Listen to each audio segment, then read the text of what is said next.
At a time when the world of motor racing is turning its attention to the 2024 season, FIA President Mohammed bin Sulayem has rekindled the flames of his troubled relationship with the specialist press. During an interview in Dakar, the leader addressed controversial issues involving criticism of his management and raised doubts about the impact of the UK GP's master sponsorship. Bin Sulayem's statement came with a tone of indignation and some mystery. Without directly specifying the reason for his new criticism of the media, he stated, "3 years of criticism against me, do I care? Was I elected to listen to the media? Number, I like good media, positive media. Maybe I make mistakes, and you can come and criticize me objectively."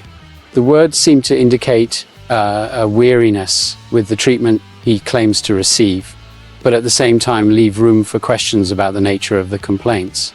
The most intriguing point, however, came when bin Sulayem made reference to the GP of Great Britain. According to him, the event would have lost some of its essence by adopting Qatar Airways as a master sponsor. Is it the GP of Great Britain? No, it's the Qatar Airways GP of Great Britain. Please remove the budget, remove the money, fired without detailing the reasons behind their dissatisfaction. This statement was sent to the Silverstone administration for clarification, but there has been no response. This is not the first time that the president of FIA comes into confrontation with the press, especially the British.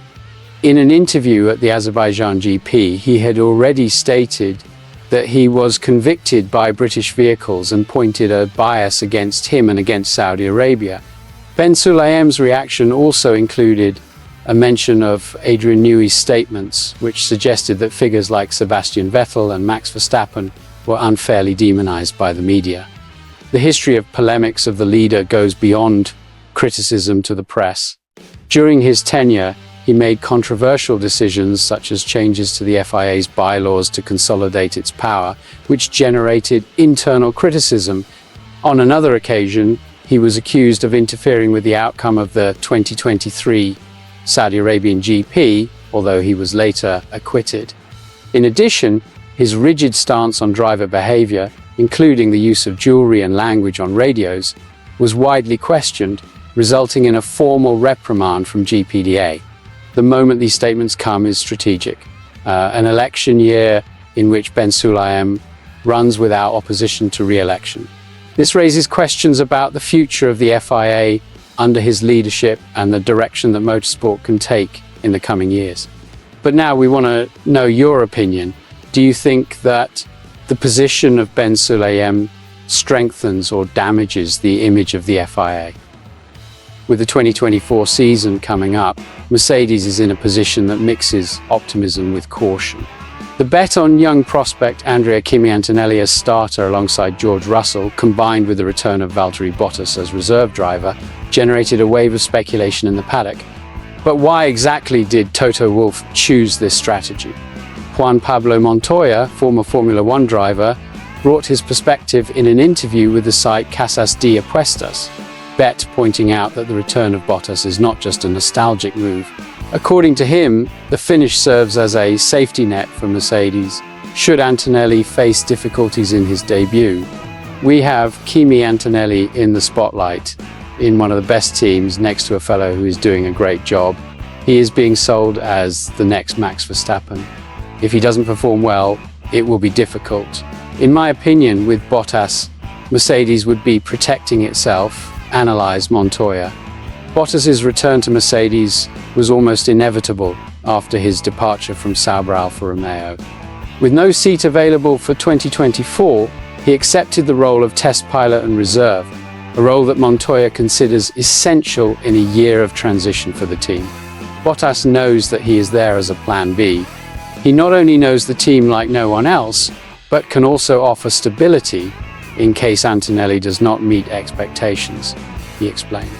The decision to promote Antonelli, one of the most talked about talents from Formula 2, generated a mixture of enthusiasm and pressure. Toto Wolff, head of Mercedes, has his reasons for not hesitating.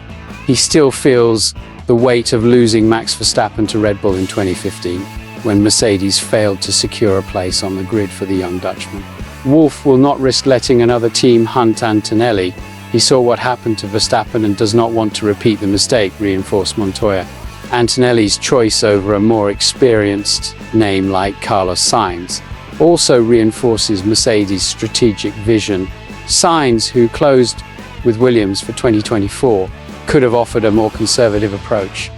However, Wolff chose to trust Antonelli's potential, betting that the Italian could bring a new era of success to the Silver Arrows. With so many variables at stake, Mercedes is clearly playing on the borderline between boldness and caution. What do you think of Toto Wolff's strategy? Is Antonelli ready to carry the weight of this responsibility? Or will Bottas end up being more than just a supporting figure? The 2024 Formula One season brought unexpected moments to Red Bull, a team that until then had dominated the grid with ease. Despite Max Verstappen winning his fourth world title, the Milton Keynes team faced difficulties that compromised the fight for the Constructors' Championship, leaving the trophy to McLaren and Ferrari. But what really happened to the RB20? While Verstappen's results continued to be impressive, Team Chief Technical Officer Pierre Wache revealed in an interview with motorsport.com that the car's problems were not something fans could easily see. There were issues in the car's balance that have arisen since the beginning of the season. They weren't visible to the naked eye, but they were there, said Wache. According to him, the performance of the RB20 was impacted by failures in the correlation between the wind tunnel simulations and the real results on the track, something that complicated the development of the car throughout the year. The first warning signs appeared already in Bahrain, but were ignored because the car was still competitive in the early stages. It was only with the advance of the European season and the emergence of a stronger McLaren that the problems became evident. Wache admits that the team knew about the balance issues but was hesitant to take drastic measures. The car was fast, so we preferred not to make radical changes. But when we saw McLaren challenging us more, it became clear that something had to be done, he explained. The problems were mainly related to the floor and mechanical components of the car, crucial areas for aerodynamic balance. Wache detailed that these issues limited the potential of the RB20. Even when we managed to improve in Monza and Austin, we still had problems exploiting the full potential of the car. The RB20 is undoubtedly faster than the RB19, but we can't translate that into consistent performance. A common suggestion among fans was to go back to an old specification, but Wache ruled out this possibility. He pointed out that under the same regulations, the RB19 would be about a second slower than the RB20 in 2024, which would have put the team away from the front end.